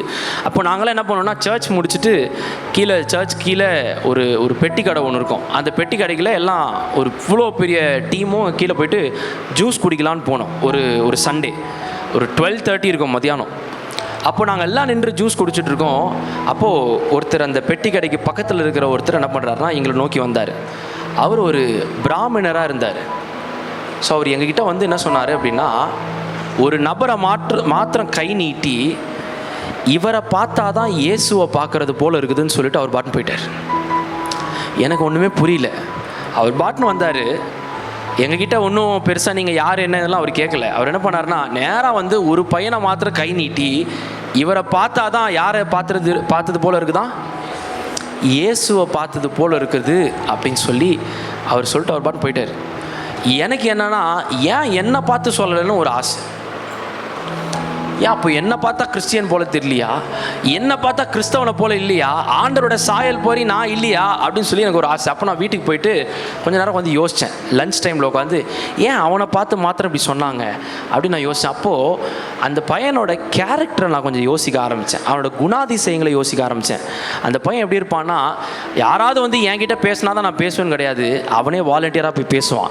அவனுக்குள்ளே ஒரு நல்ல தாழ்மை இருக்கும், அவனுக்குள்ளே ஒரு நல்ல அன்பு இருக்கும், எல்லாரையும் நேசிக்கக்கூடிய ஒரு மகனாக அந்த மகன் இருந்தான். அவன் முகத்தில் எப்போவுமே ஒரு நல்ல சிரிப்பு இருக்கும், ஒரு நல்ல பரிபூரண சமாதானம் அவன் முகத்தில் இருக்கும். ஹல்லேலூயா. எப்போ இயேசு உங்கள் உள்ளத்தில் இருக்காரோ இந்த எல்லா காரியமும் உங்கள் முகத்தில் இருக்கும். ஹல்லேலூயா, ஹல்லேலூயா. எப்போ இயேசு உங்கள் உள்ளத்தில் இருக்காரோ ஆட்டோமேட்டிக்காக உங்கள் முகத்தில் ஒரு சிரிப்பு இருக்கும். உங்கள் பின்னாடி 1000 பிரச்சனை இருக்கலாம், எப்போ இயேசு உங்கள் இருதயத்தில் இருக்காலோ அப்போ உங்கள் முகத்தில் ஒரு சமாதானம் இருக்கும். ஹல்லேலூயா. இந்த உலகம் ஆட்டோமேட்டிக்காக உங்களை பார்த்து சொல்லும், இவரை பார்த்தா இயேசுவை பார்க்கறது போல இருக்கிறது. நீங்கள் ஒருத்தர் இடத்துல போயிட்டு நீ இயேசுவை அறிந்து கொள்ளு, நீ இயேசுவை புரிந்து கொள்ளு, இயேசுனோட அன்பை நீ கற்றுக்கொள்ளு, நீங்கள் ஃபோர்ஸ் பண்ண தேவையில்ல. உங்களை பார்த்தாலே தெரியும் நீங்கள் இயேசுவனுடைய பிள்ளை என்று சொல்லி. ஹல்லேலூயா, ஹல்லேலூயா. அப்போது இதுக்கு என்ன காரணம்னு சொன்னால், வசனம் சொல்லுகிறது நம்ம வாசித்தது போல, ஆகாத சம்பாஷணைகள், இங்கிலீஷில் அழகாக சொல்லுவாங்க, bad companions ruins good character. நம்மளுடைய ஃபெல்லோஷிப் முக்கியம். நம்ம யார் இடத்துல நட்பு பாராட்டி கொண்டு இருக்கிறோம் என்று சொல்லி நம்ம யோசிக்கிறவர்களாய் காணப்பட வேண்டும். அப்போது செருபாபேல் எதற்கு முக்கியத்துவம் படுத்துகிறார்னா, தான் கூட இருக்கிற ஐக்கியம் எப்பேற்பட்ட ஐக்கியமாக இருந்தாலும் ஆண்டவருக்கு முக்கியத்துவம் படுத்தும் பொழுது செருபாபேலோட வாழ்க்கையை ஆண்டவர் ஆசீர்வதிக்கிறவராய் காணப்பட்டார். ஹல்லேலூயா, ஹல்லேலூயா. இந்த நாட்களில் 3 காரியத்தை நான் உங்கள் இடத்துல சொல்லியிருக்கிறேன். முதலாவது காரியம், நம்ம செய்கிற வேலையில், நம்ம இருக்கிற குடும்பத்தில், நம்ம இருக்கிற ஊழியத்தில் நம்ம தெளிவுள்ளவர்களாக இருக்க வேண்டும். இரண்டாவது என்ன சொன்னேன், நம்ம குடும்பம் ஆண்டவர்கிட்ட நெருங்குகிறதற்கு நம்ம ஒரு காரணமாக இருக்க வேண்டும். மூன்றாவது காரியம் என்ன சொன்னா, ஆண்டவருக்கு நம்ம முக்கியத்துவப்படுத்தும் பொழுது நம்முடைய விண்ணப்பங்களை ஆண்டவர் கேட்டு பதிலளிக்க அவர் உண்மையுள்ள தேவனாய் இருக்கிறார். ஹல்லேலூயா. இப்படி செருபாபேல் இருக்கும் பொழுது செருபாபேலுக்கு ஆண்டவர் என்ன சொல்றார் நம்ம வாசிக்கலாம். கடைசியா சகரியாவின் புஸ்தகத்தில் 4ஆம் அதிகாரம் 6-7 2 வசனங்கள் வாசிக்கலாமே. சகரியா 4:6-7. அப்பொழுது அவர் செருபாபேலுக்கு சொல்லப்படுகிற கர்த்தருடைய வார்த்தை என்னவென்றால், பலத்தினாலும் அல்ல பராக்கிரமத்தினாலும் அல்ல என்னுடைய ஆவியினாலேயே ஆகும் என்று சேனைகளின் கர்த்தர் சொல்லுகிறார். பெரிய பர்வதமே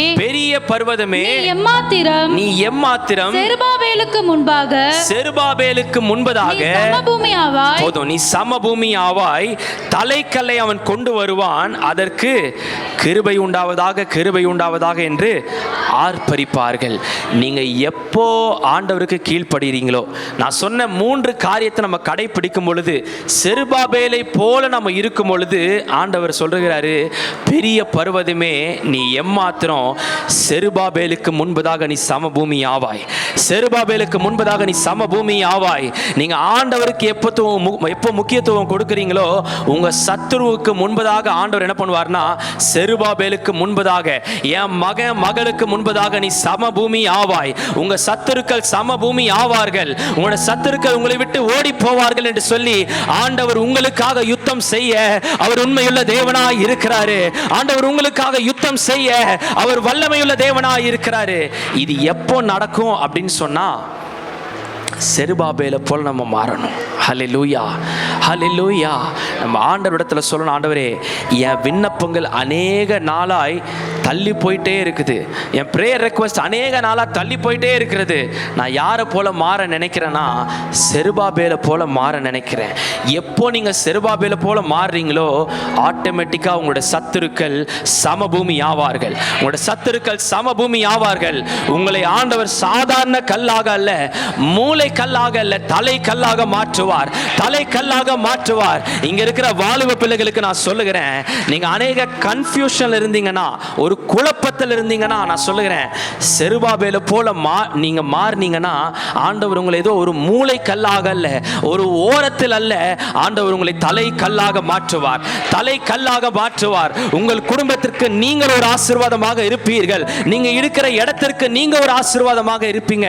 இது எப்போ நடக்கும் அப்படின்னு சொன்னா, முதலாவதாக நம்ம செய்யற வேலைகள் நம்ம தெளிவா இருக்கணும். இரண்டாவதாக நம்முடைய குடும்பம் தேவன் கிட்ட சேர்கிறதற்கு நம்ம ஒரு காரணமா இருக்க வேண்டும். மூன்றாவதாக தேவனுக்கு நம்ம முக்கியத்துவம் கொடுக்கும் பொழுது, தேவனுடைய சித்தத்திற்கு நம்ம முக்கியத்துவம் கொடுக்கும் பொழுது, தேவன் உங்களையும் என்னையும் ஒரு செருபாபேலாக மாற்றுவாராக, ஒரு செருபாபேலாக மாற்றுவாராக. நம்ம இருக்கிற இடங்களில் முழங்கால் படிட்டு சொல்ல போகிற, ஆண்டவரே என்னையும் ஒரு செருபாபேலாக மாற்றுவீராக. எத்தனை பேர் வாய்களை திறந்து நீங்க கேட்க போறீங்க, ஆண்டவரே என்னையும் ஒரு செருபாபேலாக மாற்றுங்க தகப்பனே. ஆண்டவரே அநேக நாளா இந்த விண்ணப்பங்கள் தள்ளி போய் கொண்டே இருக்கிறதப்பா. அநேக நாளா இந்த ஜெப குறிப்பு ஆண்டவரே எனக்கு நிறைவேறாமலே இருக்கிறது. அநேக நாளா இந்த ஆசீர்வாதங்கள் எனக்கு நிறைவேறாமலே இருக்கிறது. அதற்கு என்ன காரணம் என்று சொல்லி இன்றைக்கு நான் புரிந்து கொண்டேன். என்னையும் ஒரு செருபாபேலாக மாற்றுவீராக. வாய்களை திறந்து நம்ம துதிக்க ஆரம்பிக்கலாம். வாய்களை திறந்து நம்ம கேட்க ஆரம்பிக்கலாம். என்னுடைய குடும்பம் ஆசீர்வாதமாக இருக்க, இந்த 2025 ஒரு புதிய ஆசீர்வாதம் என் குடும்பத்திற்கு வர, ஒரு புதிய வல்லமை என் குடும்பத்திற்கு வர, ஒரு புதிய பலன் என் குடும்பத்திற்கு வர, நான் என்னை முழுவதுமாக அர்ப்பணிக்கின்றேன். ஒரு செருபாபேலை போல என்னை மாற்றுவீராக. ஒரு செருபாபேலை போல என்னை நீர் மாற்றுவீராக. என்னையும் நான் அர்ப்பணிக்கின்றேன் என்று சொல்லி, என்னையும் நான் முழுவதுமாக உம்மிடத்தில் தருகிறேன் ஆண்டவரே. என்னுடைய ஆவி ஆத்மா சரீரத்தை உம்மிடத்தில் நான் அர்ப்பணிக்கின்றேன் என்று சொல்லி எல்லாரும் முழங்கால் படியிட்டு கண்களை மூடி ஹல்லேலூயா, ஹல்லேலூயா, ஹல்லேலூயா. அர்ப்பணித்தேன், நான் அர்ப்பணித்தேன், அர்ப்பணித்தேன், நான் அர்ப்பணித்தேன். ஆண்டவரே என்னை ஒப்பு கொடுக்குறப்பா. அன்பு மகனே, எவ்வளவு நாள் நீ ஓடிக்கிட்டே இருப்ப? எவ்வளவு நாள் இப்படியே இருக்க போற? என் மகளை நீ எவ்வளவு நாள் இப்படியே இருக்க போற? இன்றைக்கு உனக்கு ஒரு வாய்ப்பை கர்த்தர் மீண்டும் தந்திருக்கிறார்.